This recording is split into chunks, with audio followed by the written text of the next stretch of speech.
Hey, it's good to be with you guys this morning. My name's Jonathan. I'm one of the pastors on staff here. And we are in the middle of our Christmas series. It's week 2 of 2.5, so we're almost done. We've taken these weeks to talk about the idea of unwrapping Christmas. What does Christmas look like in our lives? But not just the Christmas day, the Christmas experience, but to talk about what does it look like to unwrap Christ in your life and in mine. To not just do the hustle bustle of the Christmas season, but to engage with the living God who has entered into history. And so this week we're continuing this, and I'm excited to jump in.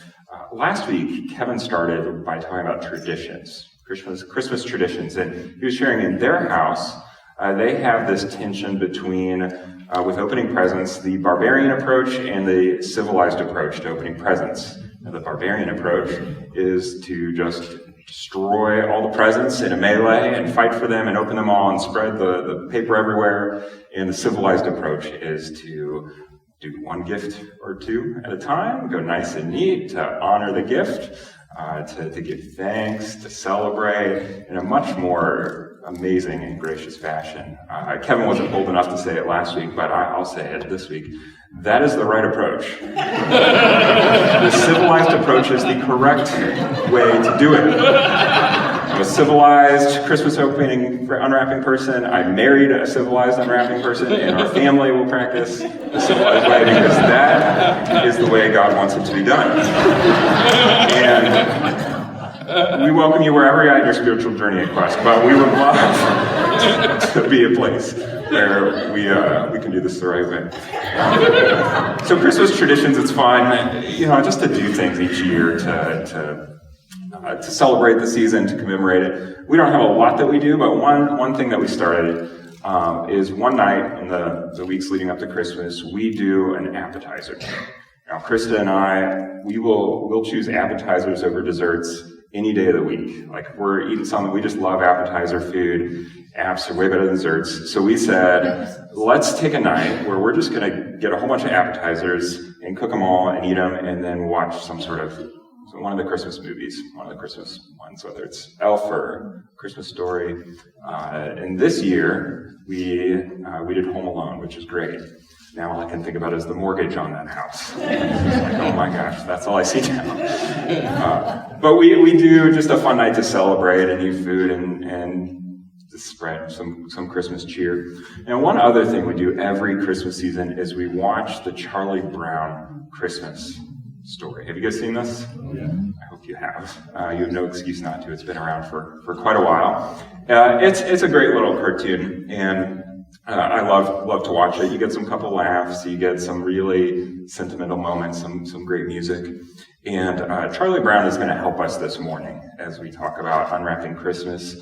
I'm going to share some about my own Christmas journey through the lens of some characters from Charlie Brown. But first, I just want to get you guys in the mood a little bit. So we got a little Charlie Brown Christmas tree. Just gotta. It doesn't stack up to our other Christmas trees, but that's okay. It captures what I want to talk about this morning. So at some point in the Christmas season, we watch this, and there's kind of a few different characters taking different approaches to the Christmas experience, and I think it's going to connect with each of us at different points in our journey. For me, when I look at the story of Charlie Brown, the whole idea is Charlie Brown dealing with this tension of a highly commercialized consumer Christmas that he sees. And so the first kind of Christmas experience I want to talk about is the cutesy commercialized Christmas experience. And the cutesy commercialized Christmas experience looks a little bit like this in the Charlie Brown story, where he's talking to people, and he sees Snoopy, and Snoopy's decorating his little dog house with all sorts of shiny gadgets and things. And there's a little flyer that Charlie Brown's reading, and it says, "Find the true meaning of Christmas. Win. Money, money, money. Spectacular, super colossal neighborhood, Christmas lights and display contest." And then Charlie says, "Lights and display contest? Oh no. My own dog has gone commercial." And it's just this. It's funny. It's a great moment. And then he goes home and he interacts with his younger sister, Sally Brown. And Sally says, I have a long list of presents to give to Santa. Please note, in writing a letter, please note the size and the color of each item and send as many as possible, Santa, please. And then she says, if it seems too complicated, make it easy on yourself. Just send money. 10s and 20s, please. 10s and 20s would be great. And Charlie just goes, oh no, my own sister. So then he goes to Lucy, and he goes to her for psychiatric help, and he pays 5 cents for some psychiatric help because he says, I'm depressed and I don't know what to do with the commercialization of Christmas. And he pretty much gets what he paid for, and it doesn't really help him all that much. He realizes, I just don't understand all of this. And then Lucy says, yeah, the same kind of depression hits me too with Christmas. Same thing for me. I never get what I want. What I really want is real estate. That's what I want. And I get that now. As a kid, I'm like, that doesn't sound fun. Now I'm like, oh, real estate would be great. Need the bicycle or clothes. But the Christmas experience, it can be a little bit easy to kind of pick on the commercialization of it all, right? Like we see that really plainly. We don't have to look far to see that. But it is a struggle for us. So for me, I grew up in a Christian household. I grew up with some parents who loved Jesus, who talked about Jesus a lot. And we had a great Christmas set of traditions with decorating and ornaments and a lot of thoughtful stuff. And we ate a lot of cookies, a lot of baking, some great warm family experiences. And my parents talked a lot about Jesus, that he came and that this is the reason for all of this, that God would enter into our story and come as a baby, and we want to worship. And my parents were very intentional on that, and I really appreciate what they did. But I tended to not. I struggled to see how it connected because presents were more tangible. The fun was more tangible for me, of just having kind of a cutesy, fun Christmas experience. And unfortunately, my own heart kind of got clouded.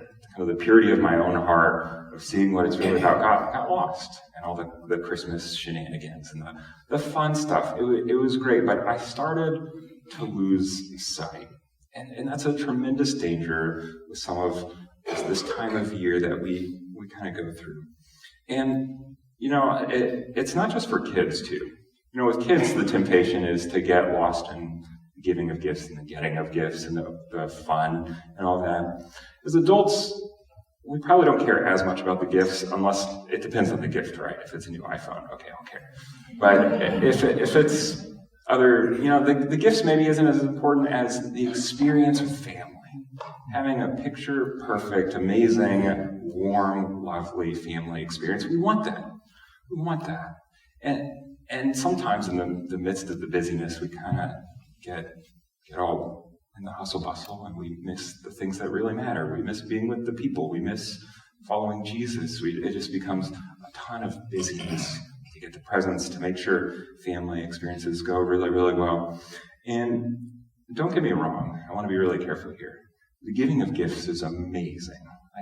We worship a God who gives amazingly generous good gifts, and I think we need to give gifts because it reflects who God is and to celebrate. And especially for children, it's so much fun.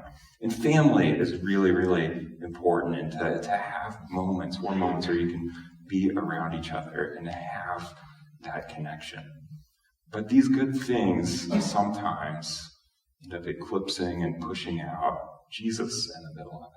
The cutesy Christmas commercial side of it, I think sometimes we're looking for joy in the wrong places. The story that it's telling is different than the story of a baby in a manger and God coming to be with his people. It becomes a story about ourselves and our own gifts and the fun that is. And I don't want us to look for joy in the wrong place this season. I want to look at a verse in Matthew chapter 6. This is Jesus speaking. And he says, do not lay up for yourselves treasures on earth, where moth and rust destroy, or where thieves break in and steal, but lay up for yourselves treasures in heaven, where neither moth nor rust destroys, and where thieves do not break in and steal. For where your treasure is, there your heart will be also. And then he, a couple verses down, says, no one can serve two masters, for either he will hate the one and love the other, or he will be devoted to the one and despise the other. But you cannot serve both God and money. And we looked at this a couple weeks ago, and I just want to draw us back to it because this is an amazing truth for us. In verse 21, for where your treasure is, there your heart will be also. Where your treasure is, there your heart will be. Your money tells a story. If we looked at our bank accounts, if we looked at where we spent money, whether it was on gifts or family experiences, it tells a story. And I don't want us to get lost, to have our hearts shaped by the wrong things, to put our treasure in the wrong things ultimately, and yet miss Jesus. I do think giving gifts is important. It reflects who God is, and cultivating family is important because it's part of how God wired us for connection and joy. But these things cannot handle the amount of pressure we put on them. Looking for gifts to bring the ultimate joy, it's the wrong place. It's the wrong place. And looking for a family to be the perfect place where everything is going to come together, it just isn't always that way. Because at some point in the holiday season, somebody mentions politics. And then it's over. There's no more perfect, cutesy Christmas. It's done. Or family, someone brings up that old family drama that's never been resolved for decades, and then tension starts to spin out. And we look for it in an experience that is very tenuous and can just get wiped away at the drop of a hat. And so it's not just that we look for joy and peace and hope and find in the wrong places, but we also look for it in the wrong way. And as I've been thinking about this, it's brought up one of my favorite books, as I've been thinking. It's the book of Ecclesiastes. And if you want to flip to Ecclesiastes chapter 2, this is King Solomon in ancient Israel. He's writing. He's one of the wisest, richest, successful kings in ancient Israel. And Solomon, he starts examining life to ask the question, what is the meaning of life? What is the purpose? Looking at everything under the sun to say, where can I find pleasure and joy that lasts? And so he says in chapter 2, he starts on this journey of building things, of possessions. He says, I made great works, and I built houses and vineyards, real estate. Sally, she's like, oh, that's what I want. Elaborate gardens, and there were pools, and he had tons of possessions, more than anyone else. And then he said he had the pleasure of singers. There was this joy in the heart that he could enjoy. And then he says, and I had many concubines. He says many, but he had 300 wives and 700 concubines, which is a lot of women. And this is a sermon for another time, another way, but that was part of his downfall, looking for pleasures that would last, and yet it ran dry for him. And it was part of his downfall, going to all the wrong things. And then he says, in verses 9 to 11, he says, so I became great, and I surpassed all who were before me in Jerusalem. Also my wisdom remained with me. He was still incredibly wise. He says, whatever my eyes desired, I did not keep from them. I kept my heart from no pleasure, for my heart found pleasure in all my toil. And this was my reward for all my toil. And then I considered all that my hands had done and the toil I had expended in doing it, and behold, all was vanity, striving after the wind, and there was nothing to be gained under the sun. After spending all this time trying to find pleasure and meaning that would last and exploring it all, he said, the achievement, the pleasure, it ran out. And then he says, though, in verse 10, my heart found pleasure in all my toil, and that was my reward. I enjoyed the process, but in the end it didn't last. I enjoyed the experience, but the experience didn't carry over in the ways I needed it to. So when I was young, not as young, I liked Legos a lot. And I got a lot of Legos when I was young. And I'd build a lot of sets. And I would build, the galaxy far, far away. I'd build the Wild West. I'd build deep sea explorations. And I had all these great gifts.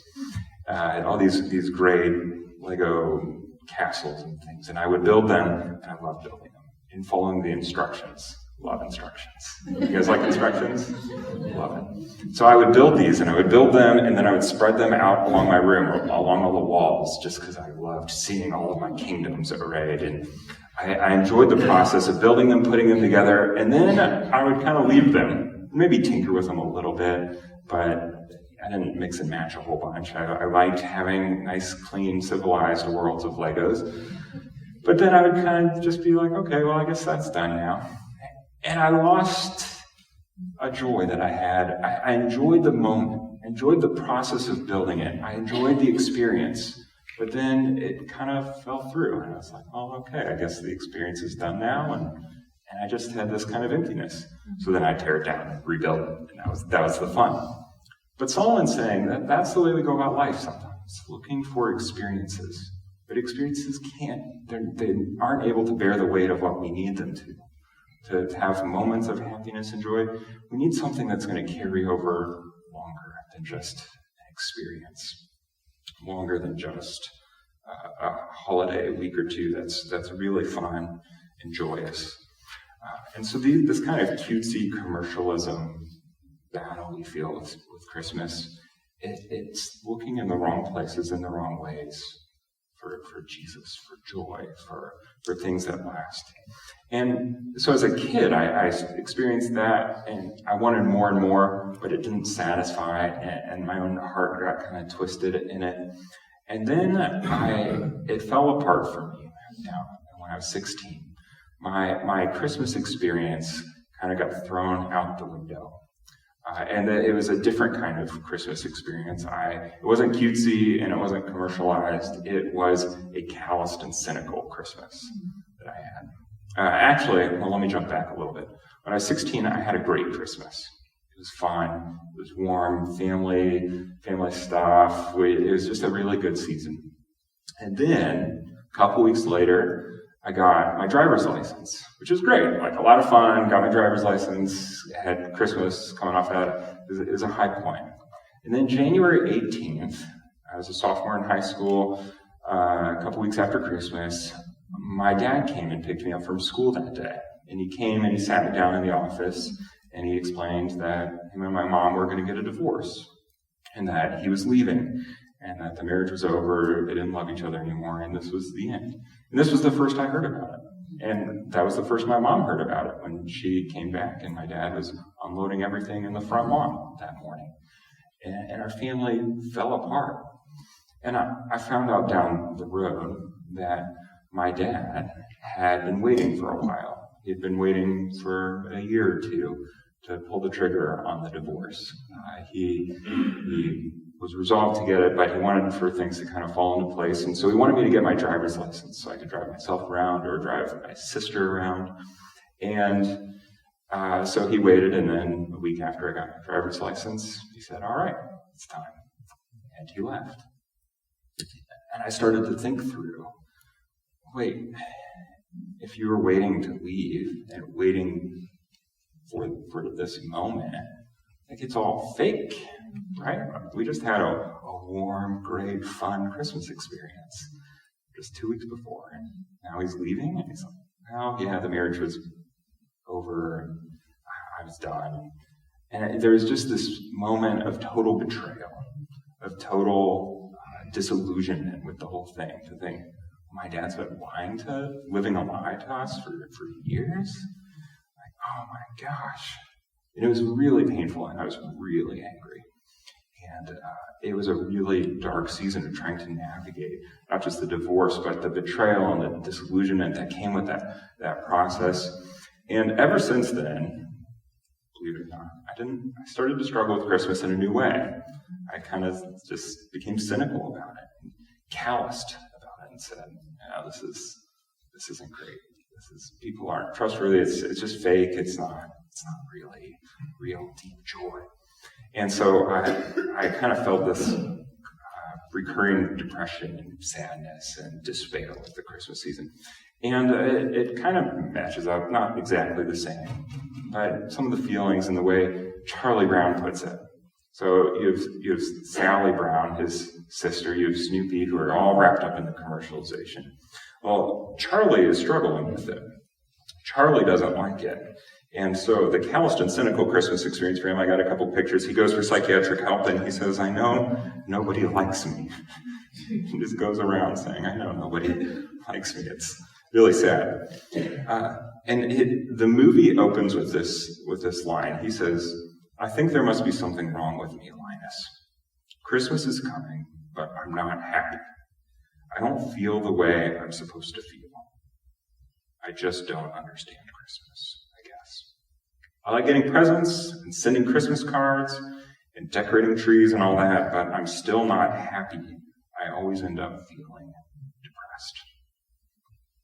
That's how the movie opens, which is kind of a downer to start with that. And then he says, I almost wish there weren't a holiday season. I know nobody likes me. Why do we have to have a holiday season to emphasize it? You just want to give him a hug. You just want to give the poor guy a hug.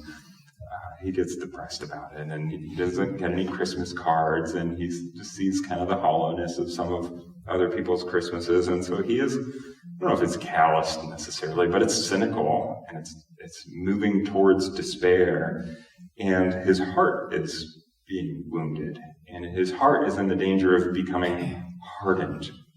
And he says, I'm not happy. I'm not feeling what I think I'm supposed to be feeling. And I think a lot of us have that experience at some point, where the lighthearted music and the fun shenanigans of the holiday Christmas season, we don't feel that internally.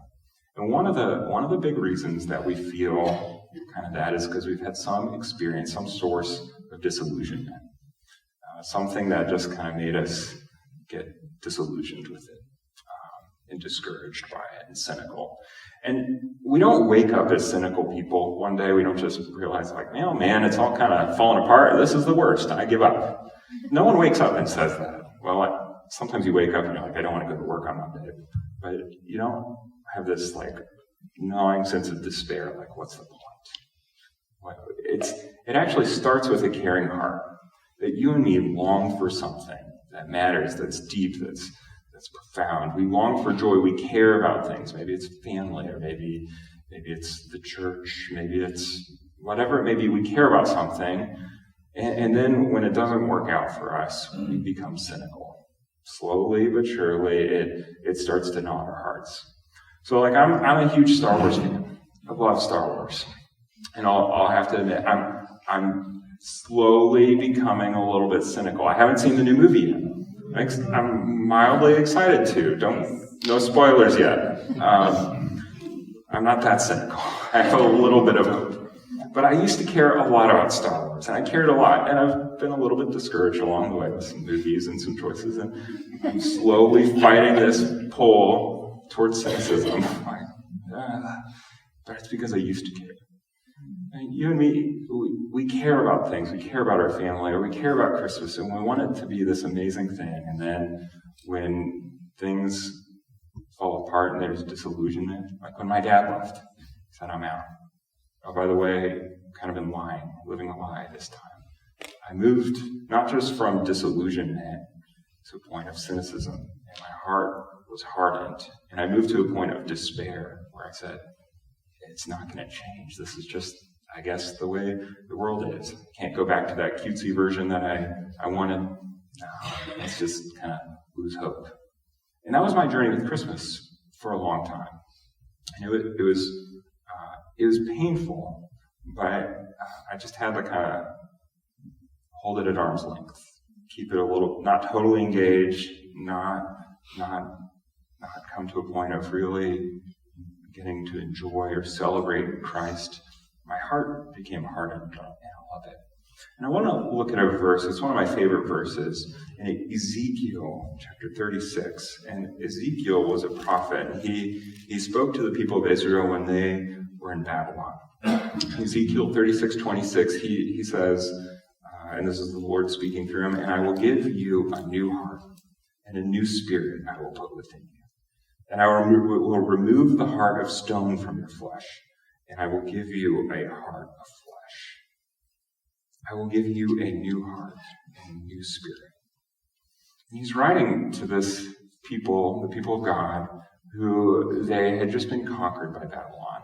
They had been conquered and destroyed and taken away, and it was a moment of total despair. And a lot of it was because they had been walking really, really unfaithfully away from God and said, God, we're going to do things our own way, and it fell apart for them. And they end up in this point of despair, waiting and hoping and praying that God could do something. Their hearts had been hardened to God. And here God speaks through Ezekiel to say to his people, I'm going to give you a new heart. That's what you need. You need heart surgery. You can't just muscle it up to get out of the despair. You need something totally new. A new spirit. Not a heart of stone. You need a heart of flesh. And that's the God that we worship. Whatever kind of pieces in your story that make it hard or kind of fuel cynicism and despair, the Lord wants to enter into those places to say, I can give you something new, a new creation. That's part of Jesus' message. All throughout the Gospels, he says, I'm going to come and give you a new birth, a new humanity, a new creation in this world. The despair that you feel, he's bigger than that. And the disillusionment with maybe things in life or relationships or Christmas, God is bigger than that. He's a God who can give you a new heart. And this is amazing. And we need this especially too, because another source of the cynicism and the callousness that we can kind of build up in our hearts, another source of it just is painful circumstances of life, where hard things happen. For me, the divorce was really a painful moment that brought about these feelings. And over time, though, I was able to repair this relationship with my dad. It took a lot of prayer, it took a lot of forgiveness and grace and uncomfortable conversations on both sides, but we started to build something new. And we, over a long period of time, over years, we started to cultivate a new relationship. And I was wrestling with the Lord saying, hey, I can do something here. Even if you don't believe I can repair this relationship, I can do it. So over years, we started to work through things and to build a new relationship. And then, a couple years ago, he moved to Colorado. And a couple months after he moved to Colorado, he wasn't feeling good. And he was extra tired. And we thought, well, maybe he's depressed. Maybe he just has low energy because he's overstressed with his job and work and the move and everything. Well, it wasn't stress. It was cancer. And we didn't know, but a couple doctor's appointments, and we realized he has pancreatic cancer. And he died just a couple weeks after that. And that was two years ago, right before Thanksgiving, when he passed away at age 56. And I don't know why it always seems to happen around Thanksgiving or Christmas. I feel like kind of anecdotal, but it seems like between those 4 weeks, there's a lot of things like that happen. And so, we had an empty seat at our table for Thanksgiving. And earlier that year, back in January, both my dad's parents died within a couple weeks of each other. And a couple months before that, my remaining grandparent on the other side passed away. So in about a year and a half's worth of time, my grandparents passed away, my dad passed away, and there was other hard things going on in life. And I just struggled through the holiday season. I don't want to be going to Thanksgiving. And I felt this battle of wanting to be thankful for who my dad was and the really good things there, and to not just disengage from the pain. But I also didn't want to just naively act like, hey, everything's fine and great, and my father's with the Lord, and I'm thankful for that. But I struggled, like, what do I do in the moment? And a couple months later, Krista and I got pregnant, and we had a baby this time last year. And so in the last year, I had my first Father's Day, but it was without my father. He wasn't there to share in that joy. And last week we had our daughter's first birthday, and it was a lot of fun. It was some great family time and some amazing moments of celebration. But the painful circumstances were just gnawing inside of me the whole time too. He's not here, but he should be. He's not here. And we could go around the room and tell those stories of struggling through painful circumstances and trying to make sense of it and to engage in the holidays, to engage in Christmas, because there's real joy to be had here, but it's not easy to get to it when painful circumstances hit our hearts. And one passage that's come to mind many times and helped me navigate this, it's in 1 Peter chapter 1. And Peter is writing a letter to this early group of Christians who've been undergoing some really painful circumstances. They've undergone a lot of persecution. And the question for us, and the question they're wrestling with, is what do I do with the pain? What do I do when I'm going through this? And so Peter speaks into this and he says, at the very beginning of his letter, "Blessed be the God and Father of our Lord Jesus Christ. According to his great mercy, he has caused us to be born again to a living hope." There's a living hope because Jesus is not dead. He's alive. A living hope through the resurrection of Jesus Christ from the dead. And it's to an inheritance that is imperishable, undefiled, unfading, kept in heaven for you, who by God's power are being guarded through faith for a salvation ready to be revealed in the last time. He says God has caused us to be born again. You don't have to say in the pain and the despair, that's not the final word of our circumstances. We've been born again to a living hope. And then he says this amazing line in verse 6. He says, "In this you rejoice."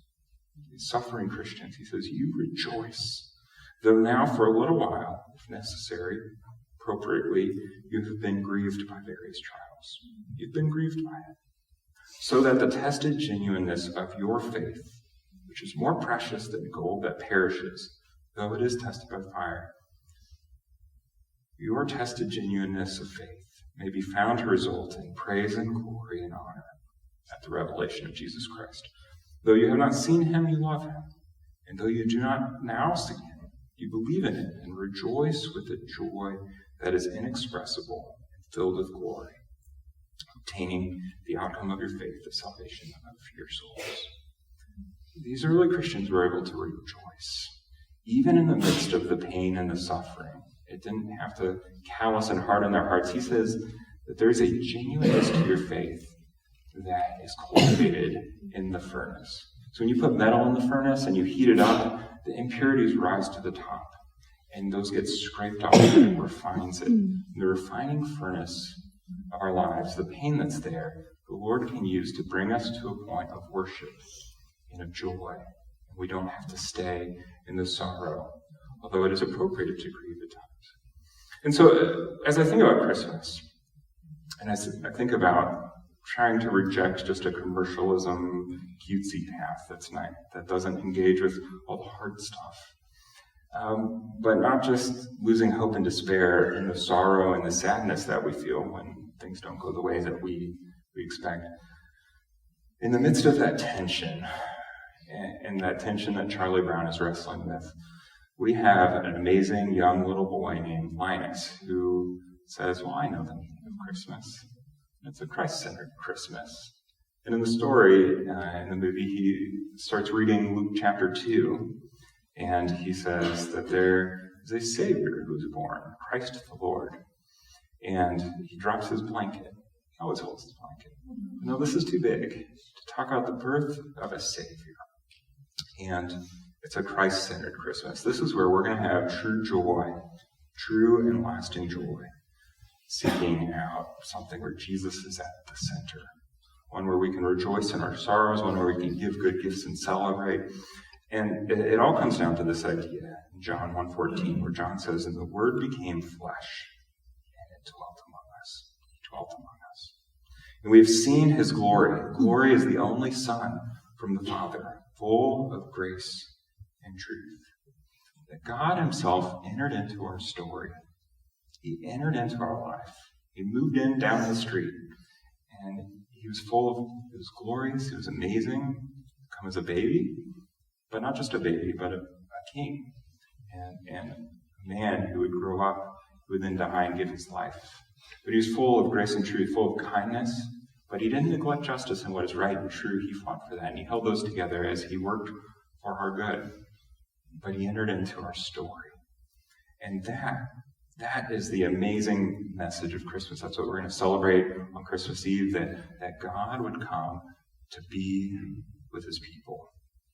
And I don't know what it will look like in your life to have a Christ-centered Christmas. I'm not just talking about going around and setting up nativity sets around every corner of your house, or more and more Christmas trees. You know, Linus tells Charlie, hey, it's about Jesus and the birth of the Savior. And then he goes and gets this tree. And then he puts an ornament on it and he gets all sad. And it's like, okay, Charlie's still wrestling with this tension.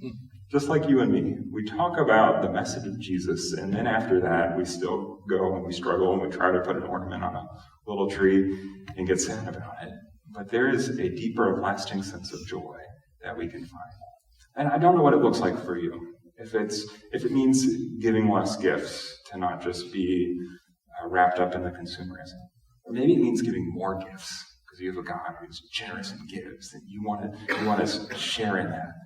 Or maybe it means sitting down and reading the story of the birth of Christ, because that's something you haven't sat with. Or maybe it just means praying. Or maybe it's an attitude shift inside for each of us. I don't want us to get lost in the midst of the Christmas season. I want us to have an encounter with Jesus. I know that's what I need in my own story, not just get lost in the pain or to have a lot of fun and experience. Those don't last. I need something deeper. I need Jesus, God now in the flesh, to be with his people.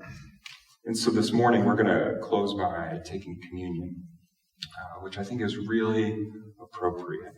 Right before we celebrate Jesus' birth, to remember why he came. That he didn't come and move him down the street just to be a nice guy, but he came to be with his people and to die for his people.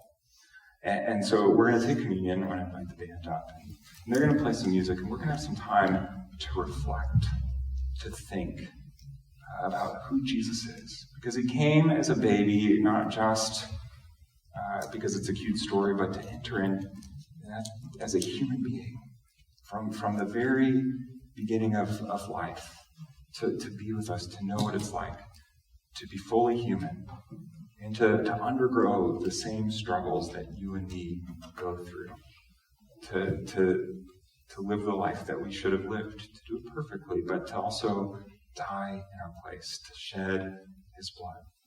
That's part of the purpose. But that also isn't the end of the story.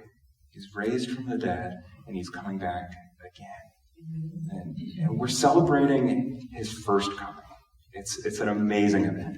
But I don't want to just focus on what's happened 2,000 years ago. This is about a king who is coming back to make all things new, to wipe away the tears from our eyes, to bring his people together in a new world. It's amazing. And all of that is connected when we take communion, when we celebrate Christmas. The coming of God to be with his people, because that's what he longs for, and he went at great cost to do it. So this morning, I want us to close just by reflecting on who God is, that he came and gave himself for us.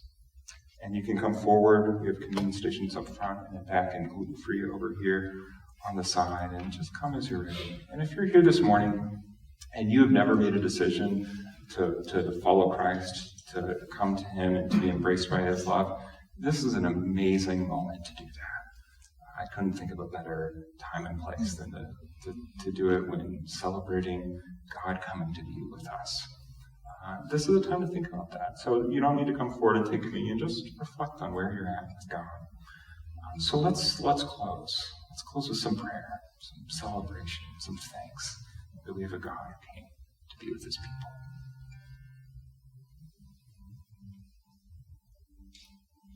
Father, we thank you for sending your Son to enter into this world, to be born, knowing full well that it would become incredibly costly, but that it would be to accomplish redemption, to bring about a new heart that we need, so we don't get stuck in the pain, and to also enable us to be people who can celebrate with joy and enjoy that lasts, and it isn't just for a moment.